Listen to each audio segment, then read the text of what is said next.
Party में एक बार फिर से बढ़ सकता है शिवपाल यादव का कद। शिवपाल को सपा में मिल सकती है बड़ी जिम्मेदारी, संगठन में बदलाव करने की तैयारी।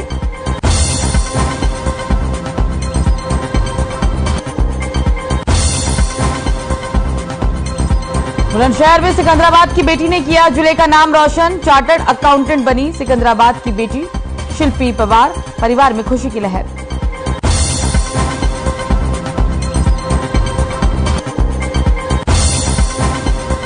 गाजियाबाद में बाइक में लगी भीषण आग, बाल बाल बचा युवक, ट्रक की चपेट में आने से लगी है आग।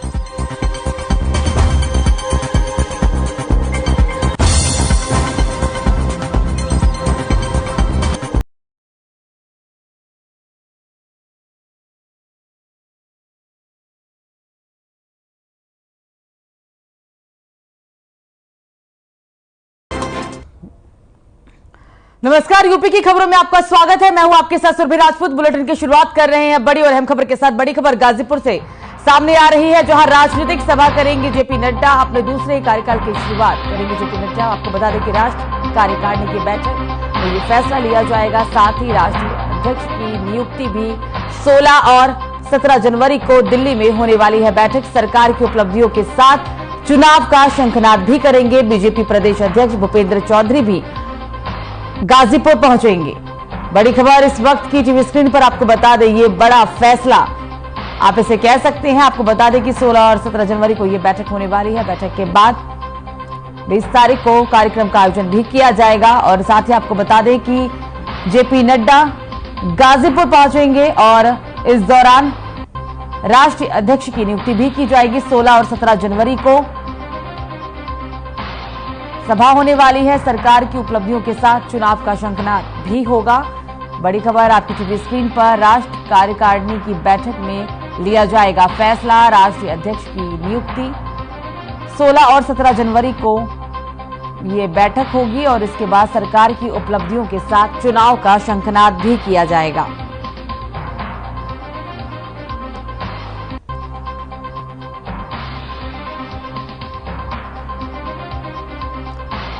तो बड़ी जानकारी आपको ये गाजीपुर से बता रहे हैं। गाजीपुर से इस बीच बड़ी खबर आपकी टीवी स्क्रीन पर। ये दूसरे कार्यकाल की शुरुआत होगी। राष्ट्रीय कार्यकारिणी अध्यक्ष में ये फैसला लिया जाएगा और ये हालांकि चुनाव को लेकर शंखनाद की भी तैयारी होगी। लगभग तैयारियां भी पूरी हो चुकी है। बड़ी जानकारी इस बीच जेपी नड्डा गाजीपुर से अपने दूसरे पारी की शुरुआत करने वाले हैं और इसको लेकर तैयारियां जोरों शोरों से है।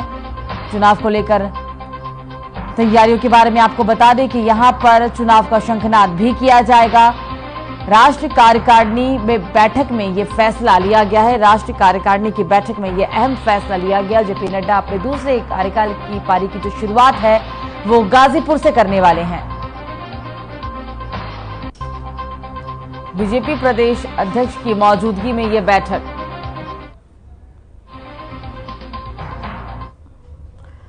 तो समाजवादी पार्टी से लंबी दूरी रखने के बाद घर लौटने वाले शिवपाल यादव का कद पार्टी में फिर एक बार बढ़ता दिखाई दे रहा है। आपको बता दें कि भारत की सियासत में एक अहम स्थान रखने वाले सूबे उत्तर प्रदेश में फिर एक बार चुनावी सुगबुगाहट तेज हो गई है। आपको बता दें कि इसी कड़ी में समाजवादी पार्टी की नजर अब शिवपाल यादव पर है। जानकारी मिली है कि खरमास के बाद समाजवादी पार्टी संगठन का विस्तार होगा और इसी दौरान शिवपाल यादव को संगठन में बड़ी जिम्मेदारी मिल सकती है।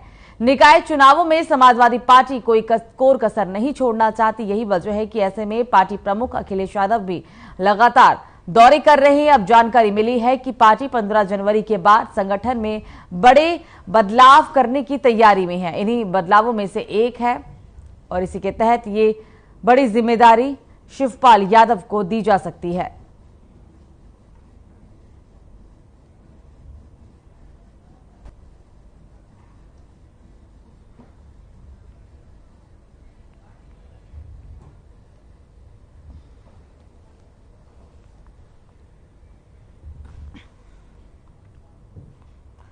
तो इस बीच एक और बड़ी खबर राजधानी लखनऊ से। भारत न्यूजीलैंड की टीम 28 को पहुंचेगी लखनऊ इकाना स्टेडियम में। 29 जनवरी को होगा मुकाबला। बड़ी जानकारी, T20 मुकाबले को लेकर तैयारियां तेज हो चुकी है। टीमों के लिए गोमती नगर में 2 होटल भी बुक किए गए हैं। तो बड़ी जानकारी आपको हम ये राजधानी लखनऊ से बता रहे हैं, जहां दोनों ही टीमों के लिए होटल को बुक कर दिया गया है। टीमों के लिए गोमती नगर में 2 होटल को बुक किया गया। साथ ही आपको बता दें कि इस मुकाबले को लेकर तैयारियां जोरों शोरों से हैं। राजधानी लखनऊ से बड़ी खबर, भारत न्यूजीलैंड की जो टीम है वो 28 तारीख को लखनऊ पहुंचेगी। 29 तारीख को मुकाबला होगा इकाना स्टेडियम में। 29 जनवरी को यह मुकाबला होने वाला है और गोमती नगर पहुंचने के बाद इन दोनों ही टीमों के लिए गोमती नगर में 2 होटल भी बुक किए गए हैं। बड़ी जानकारी, बड़ी खबर राजधानी लखनऊ से। भारत न्यूजीलैंड की टीम 28 तारीख को राजधानी लखनऊ पहुंचने वाली है। 28 जनवरी को राजधानी लखनऊ पहुंचेगी। 29 जनवरी को यह मुकाबला है और उससे पहले इन दोनों ही टीमों के लिए 2 होटलों को भी बुक किया गया है। 2 होटल्स को इसके लिए बुक किया गया है। तैयारी जोरों शोरों से है मुकाबले को लेकर। तो कमिश्नरेट में डीसीपी ग्रामीण के पद पर तैनात 20 दिसंबर 2020 से 2017 बैच के आईपीएस अधिकारी डॉक्टर ईरज राजा को जालौन का कप्तान बनाया गया है।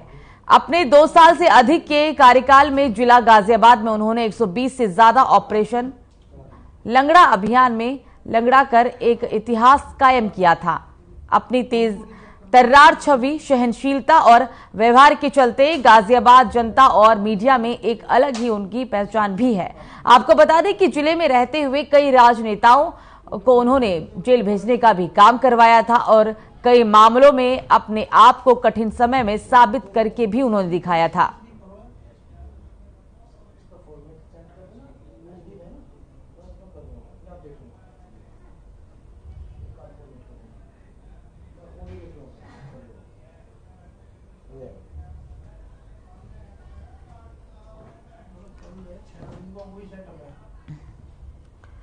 तो इस बीच एक और बड़ी खबर, ये आपको बुलंदशहर से बड़ी खबर बता रहे हैं, जहां सिकंदराबाद की बेटी ने जिले का नाम रोशन किया। बड़ी जानकारी, चार्टर्ड अकाउंटेंट बनी है सिकंदराबाद की बेटी शिल्पी पवार।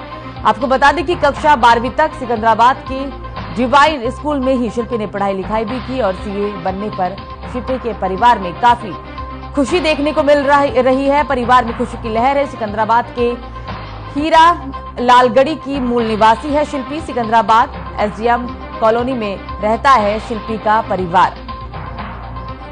बड़ी जानकारी, बड़ी खबर आपकी टीवी स्क्रीन पर। पूरे जिले का नाम रोशन किया है शिल्पी ने। आपको बता दें कि इस दौरान चार्टर्ड अकाउंटेंट बनी है सिकंदराबाद की शिल्पी पवार।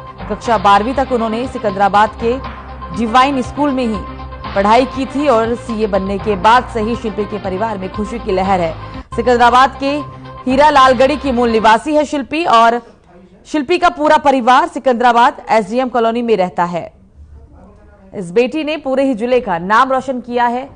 शिल्पी पवार इनका नाम है और इन्होंने चार्टर्ड अकाउंटेंट बनने के बाद इनके परिवार में खुशी का माहौल देखा जा रहा है। सभी के चेहरे खुश हैं और आपको बता दें कि शिल्पी ने जो 12वीं तक की पढ़ाई है वो सिकंदराबाद के डिवाइन स्कूल में ही की थी और शिल्पी का पूरा परिवार सिकंदराबाद एसडीएम कॉलोनी में रहता है।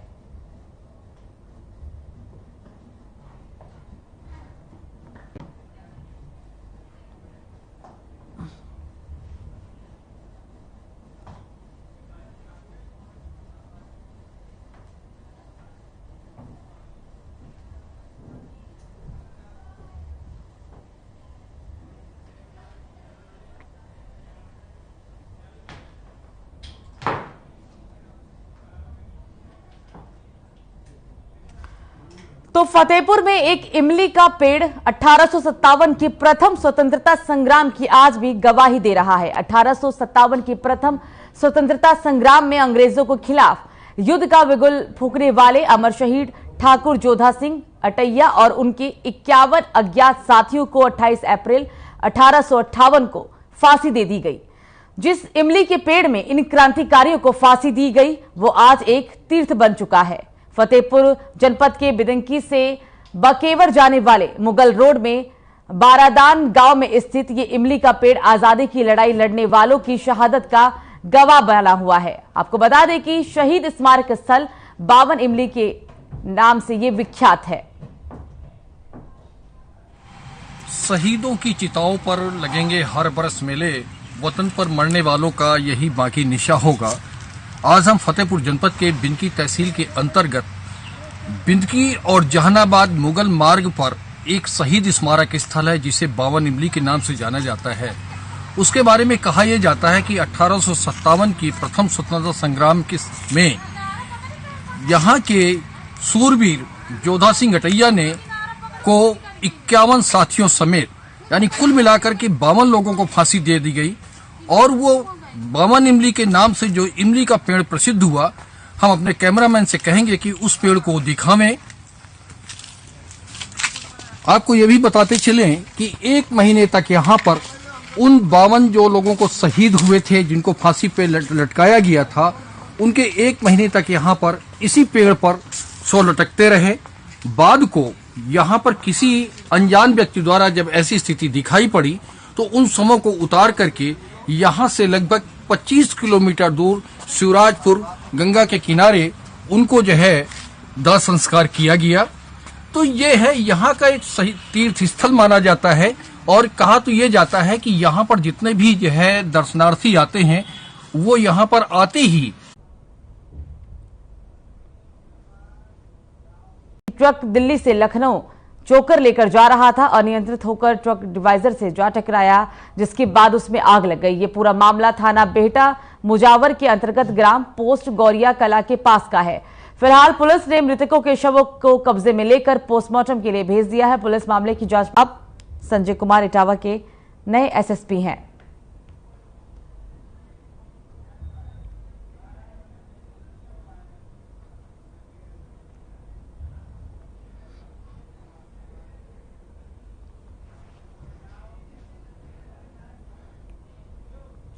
तो खबर बाराबंकी से, जहां जिले में एक फूड इंस्पेक्टर ने उनके उच्च अधिकारियों से शिकायत होने पर 5,000 रुपए रिश्वत के और बढ़ा दिया, जिसका वीडियो सोशल मीडिया पर वायरल हो गया और जिले में हड़कंप मच गया। आपको बता दें कि बाराबंकी की खाद्य सुरक्षा एवं औषधि प्रशासन विभाग में तैनात फूड इंस्पेक्टर अनिल पाल ने बेकरी का काम करने वाले एक व्यवसायी से लाइसेंस रिन्यूअल के नाम पर 15,000 रुपए की मांग की थी। जो रकम न मिलने पर फूड इंस्पेक्टर ने लाइसेंस रिन्यूअल कराने के लिए तमाम सारे नियम बता दिए और इस वीडियो में फूड इंस्पेक्टर जांच के नाम पर तमाम सारी दलीलें भी देता हुआ नजर आ रहा है। साथ ही आपको बताते चले कि 5,000 रुपए खर्चा और बढ़ने की उसने बात भी कही है। भ्रष्टाचार की पोल खोलता ये वीडियो भाजपा जिलाध्यक्ष शशांक कुसमेस ने जिलाधिकारी बाराबंकी को भेजा है। साथ ही और इस वीडियो के बाद उन्होंने जांच पड़ताल की भी मांग की है, जिसकी अब जांच पड़ताल भी की जा रही है।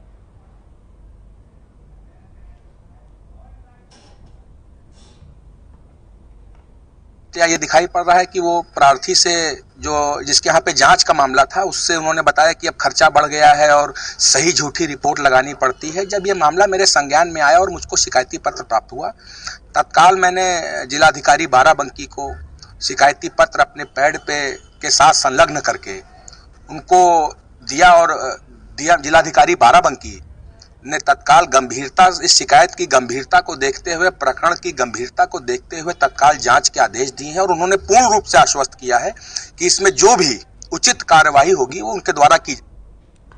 तो बहराइच की डीएम दिनेश चंद्र अचानक सदर एसडीएम सुभाष धामी के साथ रजिस्ट्रार ऑफिस और मानचित्र ऑफिस पहुंच गए। डीएम ने अचानक पहुंचने से वहां मौजूद अधिकारियों में हड़कंप मच गया। डीएम ने रजिस्ट्री ऑफिस में रैंडम बेनामों की जांच के आदेश भी दिए। बेनामों की जांच के उनके द्वारा आदेश दिए गए और इसके बाद डीएम मानचित्र कार्यालय भी पहुंचे। वहां पर भी डीएम ने रैंडम तरीके से ही विभिन्न व्यावसायिक भवनों के निर्माण और मानचित्र की जांच के आदेश दिए। डीएम ने बताया कि प्रयागपुर तहसील में शिकायत मिली थी कि बिना पैसे दिए एक व्यक्ति की जमीन धोखे से बेनामा करा ली गई है। उन्होंने कहा कि ऐसे मामले अन्य तहसीलों में ना हो, इसके लिए रैंडम मामलों को संज्ञान में लेकर जांच कराई जा रही है।